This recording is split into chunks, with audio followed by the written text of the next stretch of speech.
Welcome to In Pursuit of Truth. This is your host, Sir Patrick Mac. Boys and girls, put your code-breaking pants on today because we are getting into some deep state skullduggery.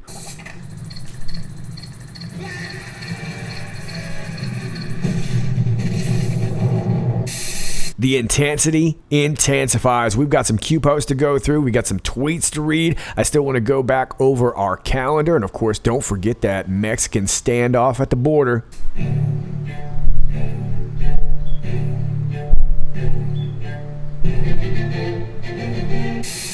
I told y'all there were vatos amongst those patos. All right, well, we got a couple of Q posts here, but I'm going to start you over here. And this is from Trump's speech from the White House Christmas tree ceremony this year. And many of you have already seen this. We're going to briefly talk about this. We're going to lead this into the Q post here. But let's take a look. I've got the sound off here, but what President Trump is starting to talk about is Jesus Christ and how he is the light of the world. And through that is eternal salvation, and then mentions how that reflects the best of what America is. And then we see this right here. You're going to see it right by his chin. There it is. You see it? Let me see if I can get it back. There it is right there. Bright red light. And then we're going to see it again. We're going to see it kind of bounce around his chin area and the lapel. You can see it moving downward there. And then you're going to see it appear here on the right side of the podium to your right side. There you go, right there. Okay, so a lot of speculation going around. We're going to talk more about this story in general. Now, just with my viewing of this video a few times, my suspicion is that this is not some sort of laser pointer or a gun scope or anything like that, although it obviously was a very frightening thing initially. I do think this is reflections of cameras off the glass. And as you can see here is a seam from the glass. We're going to see in a tweet in just a minute here that he was standing behind glass, but you can see it on the right side of your screen. And on the left, there are these seams here. And so I simply think that these are camera reflections. It seems to me that the rhythm in which they were blinking struck me more as cameras. It would also suggest to me that if you were some sort of top-level sniper, you probably wouldn't need the laser pointer to shoot the president to give your whole position away. That would be a dumb thing to do. And the moving around seemed too clumsy for somebody who would actually be trying to position a gun. But clearly, this was upsetting to many, and it was definitely worth noting that we saw this because there's more to this story. And then we get this interesting tweet from POTUS_schedule. And although this is not a quote-unquote verified page, I always find great information off it. And of course, it does keep up to date with the POTUS schedule. Wednesday, 28 November 2018. Many protective measures you never knew were there. Level 10 projectile-resistant optical polycarbonate multi-layered shielding. And this was 2:49 p.m. would have been my time. But interesting stuff. So basically, it looks like what they're saying is that this is some high-speed Pope-mobile glass. Interesting time to tweet that. And then we get this tweet right here, 3:19 p.m. It looks like up top here it would be 8:19 if you're in the USA. It would have been 8:19 p.m. We see this from Tom Rousey, ABC7. President Real Donald Trump watching the performances at the National Christmas Tree lighting as seen through the zoom lens of our ABC7 News camera. And you can see in the picture here, there he is with his back turned with what looks to have a set of crosshairs right straight in the center of his back.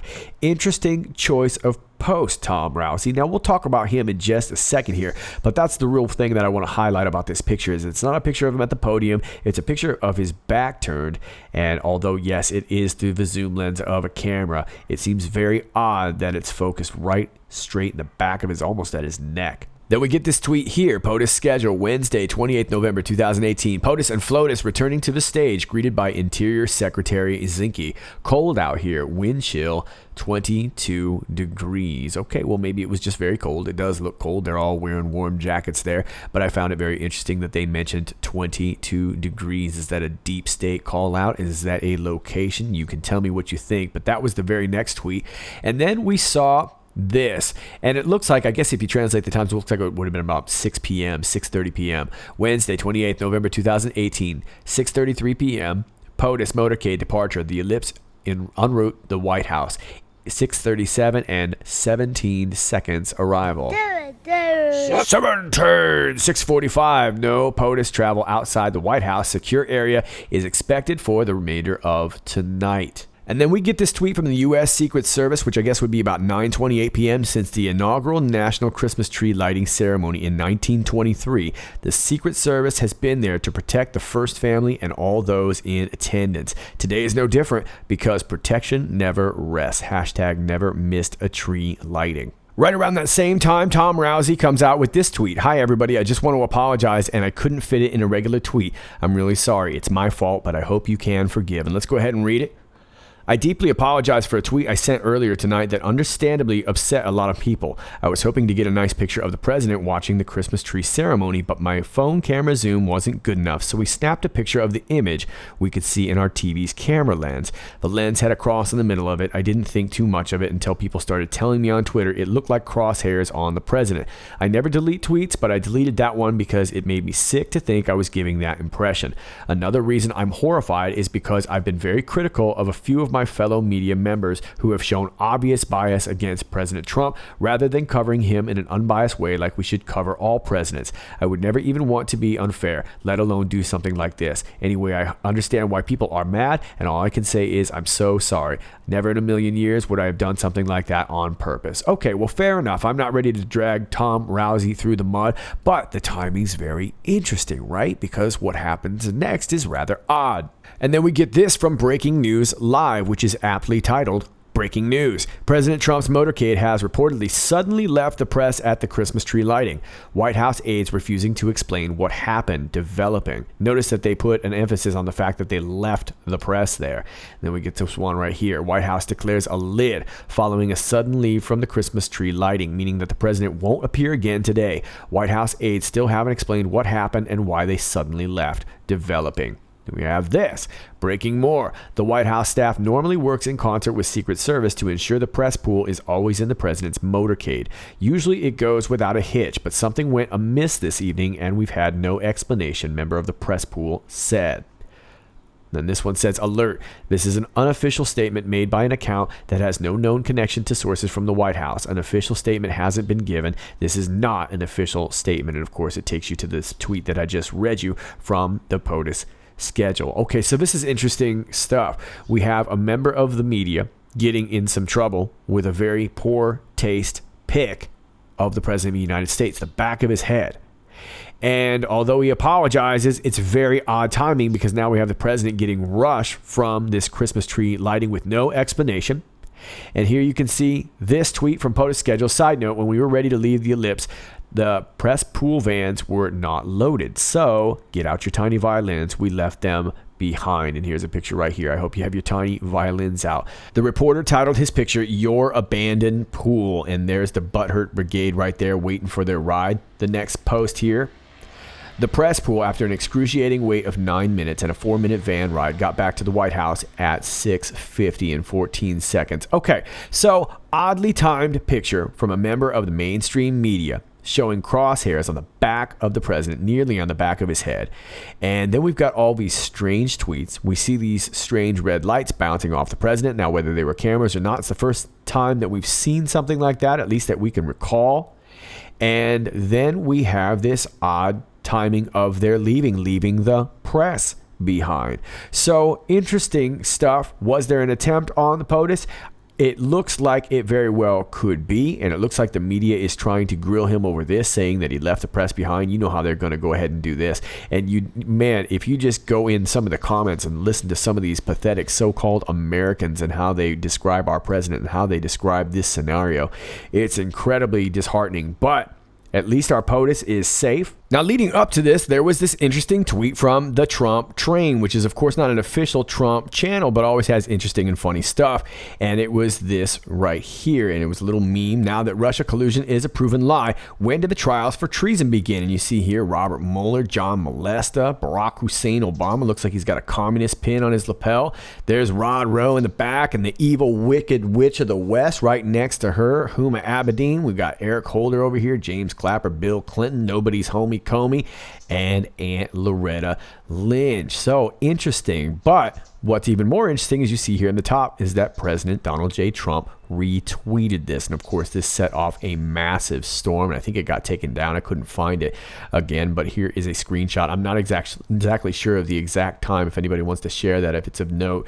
But either way, a very interesting tweet for the President of the United States to retweet from the Trump train. Now, before we go any further forward, let me take you back a little bit to October 29th, this tweet from U.S. Army Central on the left side. Hashtag, did you know? The arrow on the patch worn by at 1st Theater Sustainment Command soldiers points to what would be 10:30 on a clock, signifying that the mission is always accomplished before the 11th hour. Hashtag 100 days of honor. And you can see the really cool arrangement there. We talked about this actually back in October too, just briefly, but very cool picture. And as you can see, it is pointing to 10:30 on the clock. It also looks like something else. It's gotta see it. Yeah, it does gotta see it. Yeah, I like that. I figured you probably would. So on the right side, you see this release, and we talked about this in my very last video. This was just from the other day, the 28th, about this press conference being held at 10:30 a.m. in South Carolina. And I'd like to point out that's Gowdy's neck of the woods.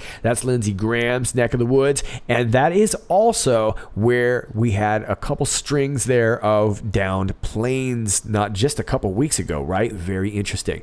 So this was an announcement, and we'll just go over this really quick. The divisions here: Naval Criminal Investigative Service, U.S. Army Criminal Investigative Command, Air Force Command, Department of Defense Criminal Investigative Services, Internal Revenue, Criminal Investigations, United States Marshal, South Carolina Department of Corrections, South Carolina Law Enforcement Divisions, and the U.S. Attorney's Office. Okay, so they were going to make this big announcement the other day, right? And some of you said, hey, Patrick, it turned out to be a bunch of nothing. Well, I tend to disagree.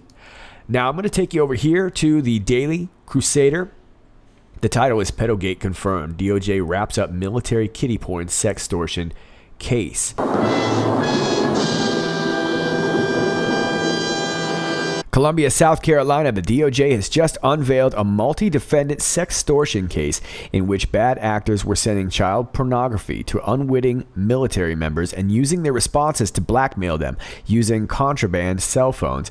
It is important to note that there are many track phone/Obama phone warrants listed in the recently unveiled DOJ indictments, a decent number of which were for national security crimes/providing aid to foreign terrorist organizations. NCIS has been on the case for just under the past 2 years. It is one of many, the officials stated. Over 440 ranking military members were confirmed as being the victims of the sextortion ring. The announcements come off the heel of thousands of leaked indictments by the DOJ showing a possible RICO case against the deep state. This purge of blackmailed military members and the persons blackmailing them would be the natural first step to draining the swamp. U.S. Marshals stated that all arrests were made without incident. Please note that the crooked FBI was not involved in the investigation. Repeat, FBI did not play a role in this investigation or in the press briefing. Yeah, that's important to note. The FBI wasn't involved in all this. Okay, so on the surface, this was reported as sort of a sextortion ring, and of course, it's a very, very big deal. But it's an extremely big deal because what you have is 440 ranking military members likely comped, or at least they were, attempted to have extorted. So this could go very, very deep. What kind of favors could be done, in exchange for some of this extortion? Would this be a way that some of those bad parts might get allowed onto some of these planes that keep going down, right? This could involve so many things. So it may not be as big as I'm thinking, but like I said, this happened in Columbia, South Carolina, where we have some of these down planes.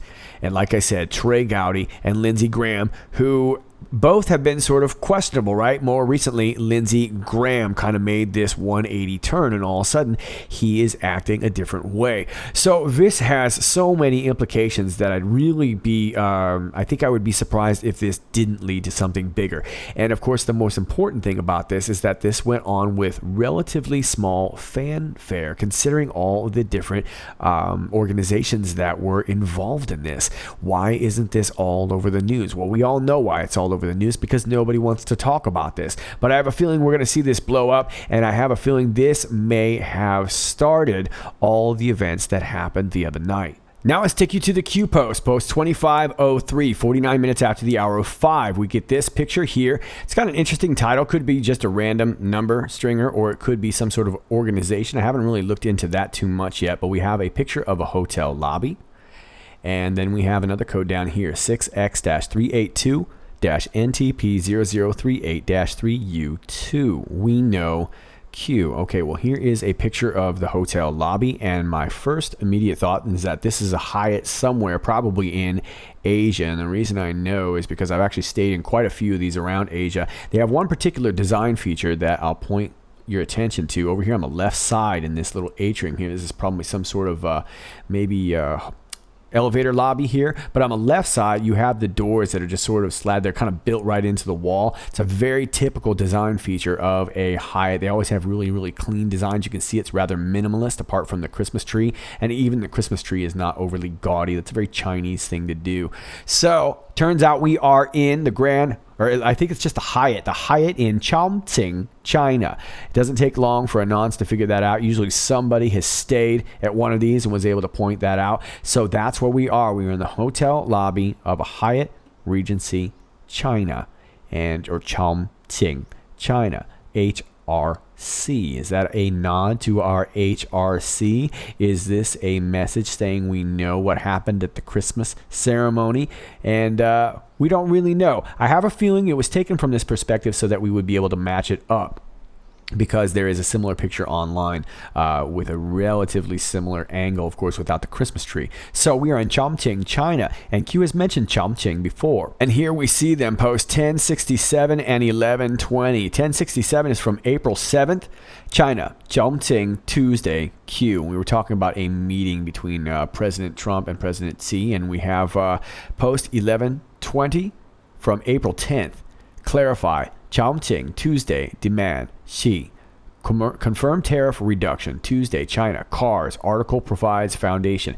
Major import, Ford, U.S. start, Q. And what this was talking about, an article that was talking about bringing Ford into the country of China and how they were opening up. It was a good thing. But now, of course, the big story is GM and all their massive layoffs. I hope it is not affecting a lot of you out there. Prayers for you if it is.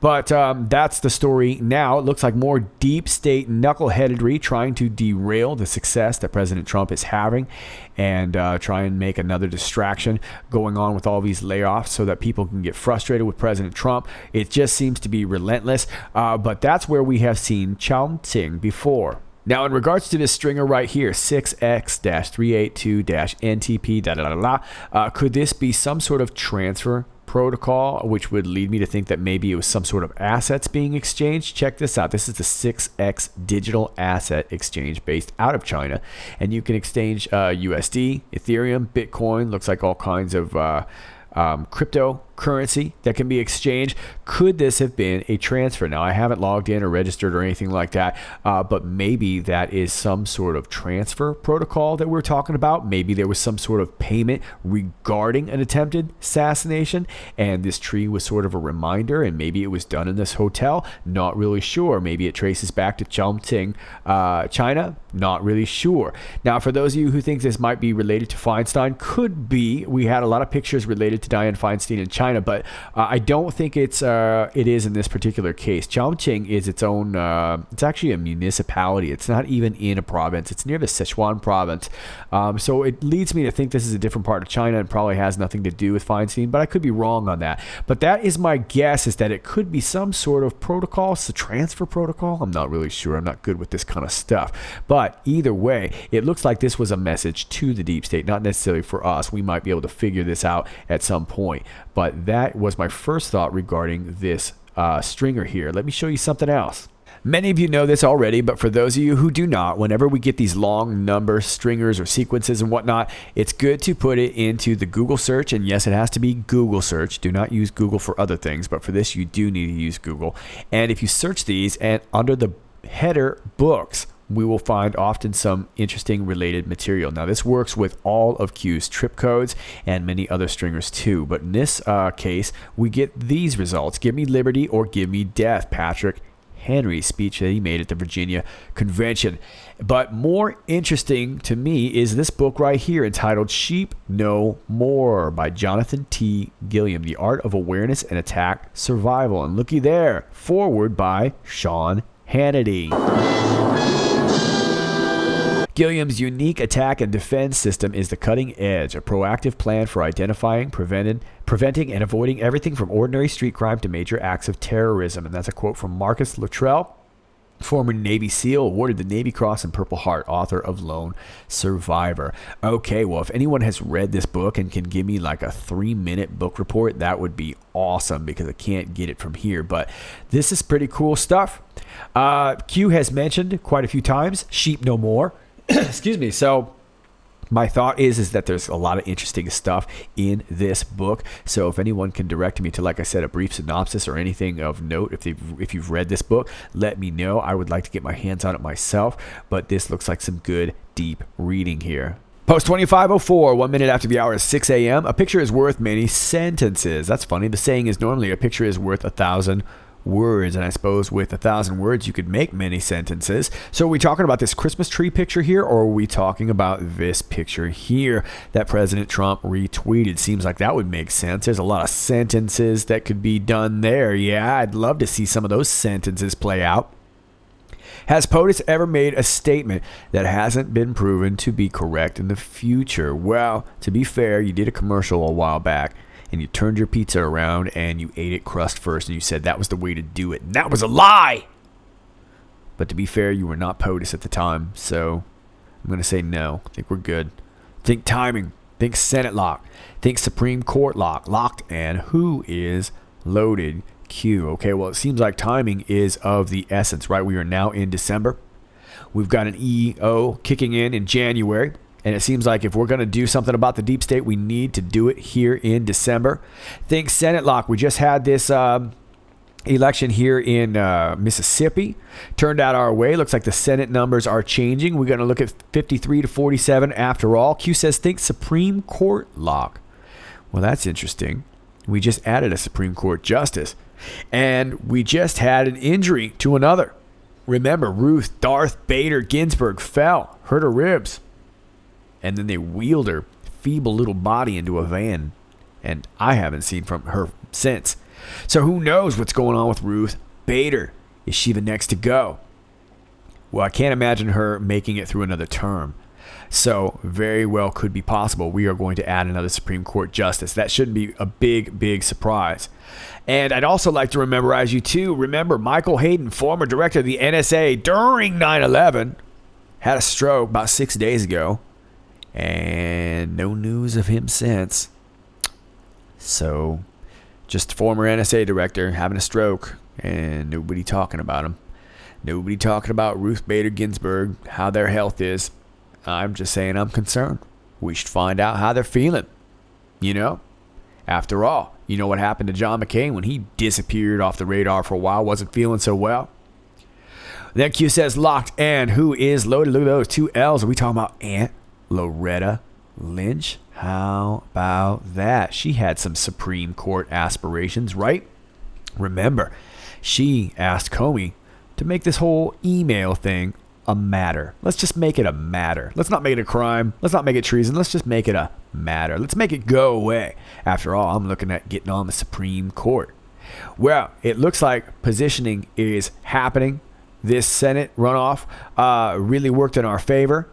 And keep in mind that on the 22nd of December, we are going to have the election fraud report coming out. And that should be really interesting because I believe that's a Saturday, the 22nd. So that's going to be right before Christmas. Could that be a big package of Christmas goodness? We don't really know. But I have a feeling we are still looking at some more positioning. We're going to find a lot going on during this whole fraud thing. And that could be nullifying seats. So who knows? But it looks like the deep state is in absolute panic mode. And of course, you can see that. We just had a shooting incident in Mississippi. And I didn't catch much of it. It was in some sort of medical center. To be honest with you, I just read it while I was researching this video now, so I don't even really know much about it. A lot of you, by the time you're seeing this video, will probably have more information, but that just happened some hours ago. So the deep state is in their panic, and you know what happens when they get in their panic? They start throwing accusations, things start blowing up, planes crash, people get shot, schools get shot up, and, general hijinks ensue. Locked and loaded. There are a lot of people that think that could be Whitaker is locked and loaded. It could be the POTUS that is locked and loaded. Okay, those are your Q posts. Checking in over here on Twitter with Military Spec Ops Monkey. Our plane fags ran across this one this evening. It has to make you wonder what the FBI is up to. Good find. Check this out right here. Call sign N557PG, flying at 11,000 feet. Type C-560 aircraft operated by the FBI. And look at that. They're just circling and circling and circling and circling over there at Ronald Reagan National Airport. Looks like an old sketchadoodle. Oh, strange. And check this out here. This was as of 12 hours ago. Gitmo 2.0 sit rep. Looks like we have our first HVT prisoner arrival. Aircraft went black at 10,000 feet on descent. This is a U.S. Army priority air transport. And here it is right here. And their call sign is PAT-104, probably Sir Patrick Mac 104, 97-00104. And this is operated by the U.S. Army. Now you can see it heading south here. And here's the pattern. And it looks like they're coming in around Guantanamo there. And it looks like you can't really see it there. But then you see in the next post here, confirmation it landed in Guantanamo Bay.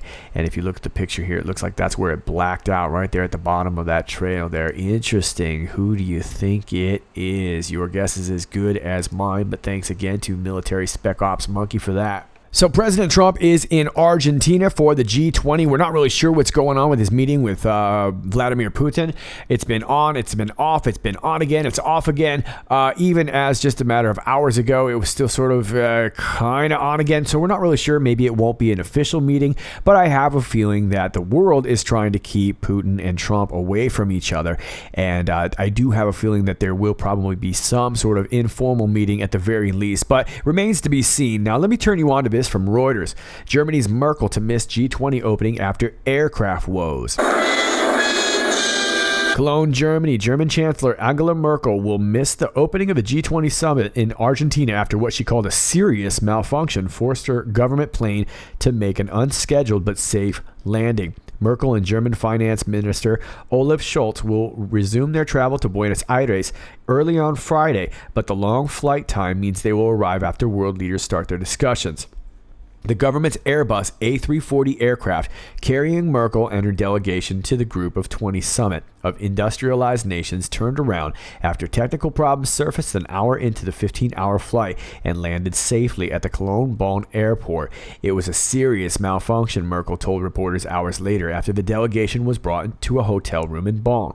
Luckily, we had an excellent crew and the most experienced pilot of the Special Air Mission Wing. The airplane captain told passengers he had decided to land after the malfunction of several electronic systems, but said that there had been no security risk. Merkel and other passengers initially remained on board the aircraft, called Konrad Adenauer, as mechanics inspected its brakes and several fire engines waited nearby, according to a Reuters reporter on board. So there you go. It remains to be seen what will happen. I will definitely keep you posted on the G20 summit and everything that happens with that. I have a feeling that the Ukraine is going to take a pounding. Now, of course, they are looking like the aggressor in this situation, sending ships in waters that they didn't belong. They're saying that they alerted Russia. Russia is denying that. We don't really know, but this has been biting at the heels of Russia for quite some time. I have a feeling that if Putin wanted to deal with the Ukraine, I think he'd really like to just deal with it swiftly and thoroughly. I've always been of the thought that at some point he's just going to go ahead and annex all of it and just spare himself the headaches. That's what I would do. But although outwardly he has said that that's never been his intention, but of course that's just simply what he said. But I can't help but think of it playing out any other way. And of course Ukraine seems like it's a bit of a deep state proxy also. So it doesn't surprise me that they're making trouble right now, trying to cause a rift between Putin and Trump. I also find it interesting here now that Merkel's plane having this issue. That suggests to me a theory I suggested a while back, so maybe a couple months ago, stating simply that I think ultimately what may happen is that, maybe Merkel is going to play ball and get this pipeline going through to Russia. So that will save her some face as she steps down. Putin gets what he wants. And because of the extra money coming in from that pipeline, it would not be surprising if Putin plays ball in Syria and Iran, considering essentially that's his only reason for being there right now anyway. Now, of course, I'm oversimplifying this just to give you kind of a hot take, but that suggests to me that that may be the reason why they're trying to keep these three from meeting. Might not just be these three, but in particular, Trump and Putin. So the war drums of Russia, I think, are going to get banged even harder as we near this Whopper with cheese. But I really don't think we're going to see a declass until we finally see Mueller raise President Trump's hand in victory. But that's my take for now. You can let me know what you think down below. That's all I got for you today. As always, if you like this video, please click like, share, and subscribe. And if you're new to my channel, welcome to my channel. Keep in mind that social media is funky and knocking people off from time to time. That means you will get unnotified, unsubscribed, unclicked, and unwhatever. Just do me a favor, keep checking back. When Q posts, I post. So be aware of that. And when Q doesn't post, sometimes I take a day or two off in between. There you go. All my links to all my channels are down below. My Gab, my BitChute, Brighteon.com. I'm over here on Twitter a lot, running my mouth at IPOT 1776. If you're on Twitter, please join me at IPOT 1776. And if you'd like to support my channel, help keep my butt in here making these videos for you, my Patreon link is down below too. You can email me if you have anything that you really want to share. Sorry guys, I don't do a lot of direct messages either on Twitter. I don't do any on Gab because for some reason it doesn't work. So for those of you who are messaging me on Gab, I'm sorry, it just doesn't work. I see that I have messages, but I can't ever check them, and they're not in my spam folder either. I'm very sorry. And on Twitter, I don't do a lot of DMs, guys. Sorry. But if you have something that you want to get at me with, please email me, and that is down below in the links too. All right, that's all I got for you for today. This is Sir Patrick Mack, and until next time, stay funky.